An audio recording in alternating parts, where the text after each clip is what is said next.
Let us discuss about the thermal aspects associated with machining operation. During machining operations, there are three regions where heat generation takes place.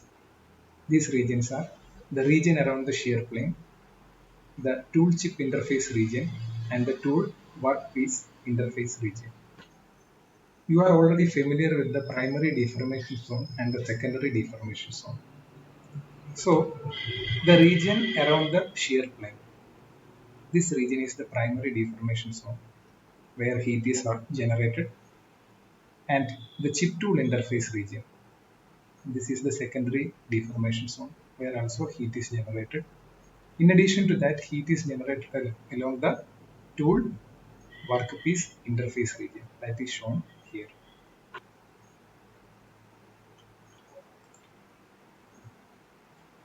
Let us discuss the heat generation around the shear plane, that is the primary deformation zone. The primary deformation zone is subjected to severe plastic deformation. When a metal is subjected to plastic deformation, there will be internal friction between the layers of material which generates heat.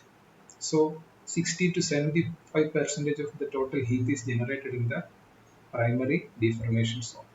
So the heat is generated in the primary deformation zone mainly because of the severe plastic deformation. And a part of this heat is carried away by the chip, and the remaining heat is transferred to the workpiece material. Next is the tooltip interface region. This is also known as the secondary deformation zone. Heat is generated in the region mainly because of the friction between the moving chip as well as the face of the tool or the top of the tool. And most of this heat is carried away by the chip. That's why the temperature of the chip is increased, and remaining heat is transferred to the tool. So there are chances that the tool gets heated. So we have to provide a coolant. The coolant carry away some part of the heat. So the heat generation in this region is about 15 to 25 percentage of the total heat.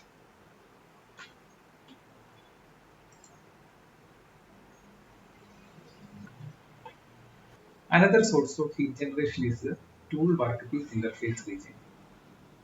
Heat is generated in the region mainly because of the rubbing action of the tool over the machined surface of the workpiece. So the tool flank is in constant contact with the machined workpiece surface. This generates heat, and it contributes 10% to the total heat generated. And most of this heat is carried away by the tool and the workpiece. And if coolant supply is provided, coolant will also carry some amount of heat. And there are chances that tool wear rotates along the flank region. So the sharpness of the tool decreases during metal cutting. If the tool is not sufficiently sharp, the chance of heat generation in the tool workpiece surface or tool workpiece interface is more. If this heat generation is more, it will further accelerate tool wear across the flank, and the machined surface of the workpiece will also get affected. About 70% of the total heat generated is carried away by the chip, and 15% of the heat will be transferred to the workpiece as well as the tool separately. So, what are the harmful effects of heat generation in the metal cutting region or the machining region? Whenever the heat is generated, the cutting temperature increases. The temperature of the chip, the temperature of the workpiece, and the tool increases. It has some harmful effects on the machining operation. It will lead to wear of the cutting tool. It can induce thermal damage to the machined surface, and it will also cause some dimensional errors on the finished workpiece. So we have to constantly measure the temperature during machining operation. So there are various methods are available for measuring the cutting temperature. The first one is the application of thermocouple. A thermocouple which is connected between the tool and the workpiece. You know thermocouple is used for measuring temperature. And you can also use embedded thermocouple. What is embedded thermocouples? Thermocouples which are embedded into the workpiece. And third one is radiation pyrometer. Pyrometers are devices which measures the temperature from radiation which comes from the heated region. Heated region also always emits radiations, and this radiation is detected by the pyrometer. And the last one is the calorimetric method. Calorimeters work based on the principle of transfer of heat from hot body to the cold body. There are certain factors which affect the cutting temperature during machining operation. They are the application of cutting fluids, whether cutting fluid or the coolant is present or not during the machining operation. If the cutting fluid or the coolant is applied, it will carry most of the heat. Otherwise, heat will get accumulated near the machining zone. And if you properly select the cutting tool geometry, that is the tool angles, if you properly select those angles, it will avoid the heat generation to some extent. And you can properly choose the machining parameters like speed, feed, depth of cut. If you are controlling and reducing the cutting speed and feed to the proper value, you can reduce the cutting temperature efficiently. Today we are going to discuss about tool wear and tool life. There are two factors which influence the tool wear and tool life. The first one is cutting force and the other one is cutting temperature. If the cutting force is too high, it will lead to the fracture of the cutting tool. If the cutting temperature is too high, the tool material undergoes softening and it finally becomes blunt and failure of the tool occurs. Cutting tool technology is a part of science which deals with investigation on the cutting tool material and the cutting tool geometry. Cutting tool technology involves developing suitable cutting tool materials which can withstand the cutting forces, cutting temperature, and possess adequate wear resistance. It also includes research on optimizing the tool geometry. Tool geometry means the various angles associated with the tool, like back rake angle, side rake angle, and the nose radius of the tool. So, cutting tool technology involves optimizing these geometrical features of the tool for any particular tool material or for any particular machining operation. There are three modes in which a cutting tool can fail. They are fracture failure, temperature failure, and the gradual wear of the tool. We are discussing in detail about the gradual wear of tool, but you should understand about the fracture failure and the temperature failure. What is brittle fracture or fracture failure? When the cutting force in the tool become excessive, when the cutting force leads to a stress which will overcome the strength of the cutting tool or the ultimate strength of the cutting tool, the tool finally fails in a brittle manner. That means a part of the tool get fragmented out, leading to fracture failure. What is temperature failure? Every tool has a particular temperature value known as hot hardness temperature. What is hot hardness temperature? When the hot hardness temperature value is exceeded, the tool start losing its mechanical properties. It will not able to survive temperatures above that particular value. Okay. If the temperature is exceeding the hot hardness temperature, the mechanical properties like its strength, its hardness, its toughness, wear resistance, all these properties will get deteriorated. So, the temperature failure is an important aspect which is associated with the wear of the tool.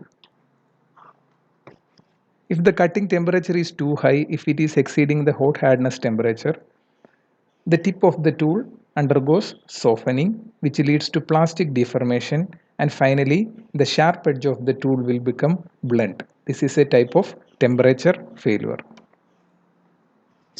Gradual wear means wearing of the cutting edge of the tool with respect to time. As the tool is used for a longer time, finally, the wear of the tip of the tool occurs in a gradual manner. That means it occurs in a slow pace. Gradual wear leads to loss of the shape of the tool. That means change in the angles of the cutting tool as well as change in its original shape. It also leads to reduction in the cutting efficiency, and once the wear is started, further wear will get accelerated, so that when the tool will become heavily worn, it finally leads to failure of the tool. Gradual wear of the tool is the preferred mode of tool wear because this is a normal mode of tool wear and it occurs normally when the tool is used for a longer time. So gradual wear is preferred because it will give maximum life for the tool. Or the tool life is maximum if there is only gradual wear. But if there is fracture as well as temperature associated failure, then the tool life will be decreased drastically. There are two main types of gradual tool wear. They are crater wear and flank wear. And these wear are occurring on two principal locations of the cutting tool. The crater wear is occurring on the top of the rake face and the flank wear is occurring on the flank of the tool. Crater wear is shown in this image. If you observe the top rake face of the tool, you can find that this is the crater wear. Flank wear occurs on the side flank as well as the end flank of the cutting tool. In this image, we can find the flank wear over this region. The flank wear and the crater wear occurring in a cutting tool are shown here. These are the actual images. The first one shows the flank wear, and flank wear is occurring on the flank face of the tool, and that is the front view. And the second one is the top view of the tool where you are seeing the rake face. On the rake face, you can identify the crater wear. Crater wear occurs in the form of a cavity on the rake face of the cutting tool. And this crater wear occurs mainly due to the action of moving chip which is sliding against the rake face of the cutting tool. Due to the friction generated between the sliding chip and the rake face of the tool, high temperatures and high stresses are developed in this tool chip contact region, which finally leads to crater wear or wearing in the form of a cavity. How can you measure the crater wear or how can you measure the severity of the crater wear? The crater wear is measured by assessing the depth or area of the crater or depth or area of the cavity. Flank wear occurs mainly on the flank or relief face of the cutting tool.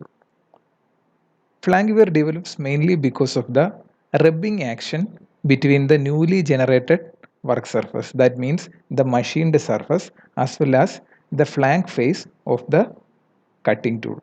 That means the machined work surface is sliding against the flank region of the cutting tool, then it will leads to flank wear.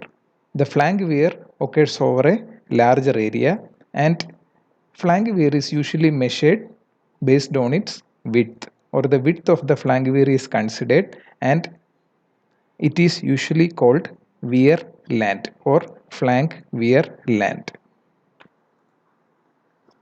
An extreme condition of flank wear is called notch wear. Notch wear occurs mainly because of harder workpiece surface or the presence of sand particles inside the workpiece surface. Sometimes the workpiece surface become harder. This may be due to the presence of sand particles inside the casting, or it may be also due to work hardening or strain hardening, which was developed in the workpiece during the previous machining operation or previous metal forming operations like cold drawing. Harder workpiece leads to abrasive wear on the surface of the tool, which leads to notch wear. It is a type of extreme flank wear. Another type of flank wear is the nose radius wear, the wearing of the nose radius of the tool. It may extend from the nose radius region towards the end cutting edge of the tool. Let us discuss the mechanisms underlying the tool wear. They are abrasion, adhesion, diffusion, chemical reaction, and plastic deformation. We shall discuss each of them. Abrasion is caused by the action of hard workpiece material on the surface of the tool, so that a part of the workpiece material, maybe a small portions, will be removed from the surface of the material. This will lead to flank wear as well as crater wear. Abrasion is a common form of mechanism underlying the tool wear. Adhesion is another mechanism of tool wear. When two metals are forced into contact with each other, here, when the chip comes in contact with the rake face of the tool, we know the chip is sliding over the rake face of the tool. So, when the chip is sliding over the rake face of the tool, there will be adhesion or welding occurs between the particles of the chip as well as the tool material. And this adhesion or welding leads to removal of a part of the tool as the chip slides away. That means chip carries some part of the tool material by adhesion.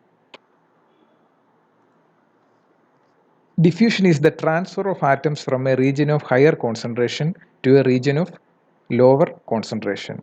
Here diffusion occurs at the tool chip boundary, that means on the rake face of the tool, where the chip is sliding over that surface. When the chip is sliding over that surface, the chip will be mostly our workpiece, which will be a mild steel material, but our tool will have higher carbon content, or tool will be made of tool steel or any high carbon steel which is having higher carbon content. So diffusion of carbon atoms occurs from the tool to the workpiece material, which leads to reduction in the or depletion in the amount of carbon atoms present in the tool. Finally, the tool will lose its hardness, which leads to wear of the tool. So this diffusion is the common mechanism for crater wear. Crater wear occurs mainly because of this diffusion mechanism. When machining is performed at a higher speed or during high speed machining operation, there are chances of chemical reaction at the tool chip interface. This chemical reaction may be an oxidation. This oxidized layer will be softer than the parent metal, so it will get easily sheared away as the chip slides over that surface. And chemical reaction is also a mechanism of tool wear. Sometimes when the cutting operation takes place at high temperature, the cutting force leads to plastic deformation of the edge of the tool. What is this plastic deformation? It is the permanent deformation of the cutting edge of the tool. When the edges are deformed plastically, it will lead to further abrasive wear of the tool. And plastic deformation mechanism mainly contributes to flank wear of the tool. And all the mechanisms which we have explained above are accelerated at high cutting speeds and higher temperatures. Diffusion and chemical reaction are also more sensitive to elevated temperatures. And these various mechanisms of tool wear leads to increased level of wear on the tool and finally leads to failure of the cutting tool. What is tool life? The time for which a cutting tool can be used for useful metal cutting operation is called tool life. For every tool, the tool life has three periods. The first one is break-in period, second one is steady state wear region, and there is a failure period. The graphical representation of these three periods of tool life is called tool wear growth curve. And this one is the tool wear growth curve. The tool wear growth curve is represented with tool life or the time of cutting on x-axis and the tool flank wear on the y-axis. The break-in period, steady state wear period and the failure period are marked in this graph. Break-in period represents the beginning of the life of the tool. During the break-in period, the wear rate is larger or rapid initial wear occurs during the break-in period. When a new tool is used for metal cutting operation, during the initial few minutes there will be rapid wear in the tool. This is because the tool will be very sharp and it has to adapt with the cutting environment, so that there will be some initial rapid wear occurs during the break-in period. So break-in period represents the initial life of the tool or initial time for which the tool we are using. When we continue using the tool for a longer time, there will be a steady state wear occurs in the tool. That means the wear rate of the tool will be uniform. Now the tool is adapted to the environment of cutting. This is represented by the steady state wear region. When the cutting process continues, the cutting temperature increases. When the temperature is increased drastically, it will affect the wear rate of the tool. The tool wear rate accelerate and finally it leads to the failure of the tool. And this accelerated failure represents the failure period of the tool. And in this diagram, you can identify that region as the failure region. Therefore, the tool life of every tool has three periods: the break-in period, the steady state wear period, and the failure period. These three periods of the tool life can be represented by a tool wear growth curve. The details about the various periods in tool life is represented here.